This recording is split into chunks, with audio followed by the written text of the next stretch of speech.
போடிமெட்டு சோதனை சாவடி வழியாக கஞ்சா கடத்திய வழக்கில் 3 குற்றவாளிகளுக்கு 3 வருடங்கள் கடுங்காவல் தண்டனையும் 50,000 ரூபாய் அபராதமும் விதிக்கப்பட்டுள்ளது. தொடுபுழையை சேர்ந்த ரஷீத், நெசல், நோஃபல் போன்றவர்களுக்கு தான் தண்டனை விதிக்கப்பட்டுள்ளது.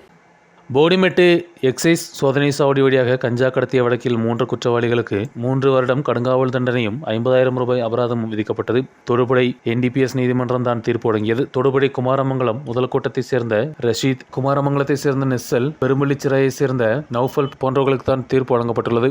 2017 ஏப்ரல் 28ஆம் தேதி தான் வழக்கின் பாகமான சம்பவம். இடுக்கி மாவட்டத்தில் போடிமெட்டு எக்சைஸ் சோதனை சாவடி வைத்து நடத்திய பரிசோதனையில் குற்றவாளிகளிடமிருந்து 3 கிலோ 100 கிராம் கஞ்சா எக்சைஸ் அதிகாரிகள் பிடித்தனர். அன்று உடுமஞ்சோலை எக்சைஸ் சர்க்கிள் இன்ஸ்பெக்டராக இருந்த MN ரகுநாதன் நாயரும் குழுவினரும் சேர்ந்து குற்றவாளிகளை கைது செய்தனர். தொடர்ந்து இடுக்கி அசிஸ்டன்ட் எக்சைஸ் கமிஷனராக இருந்த அசோக்குமார் விசாரணை நிறைவு செய்து நீதிமன்றத்தில் குற்றப்பத்திரிகை தாக்கல் செய்தார்.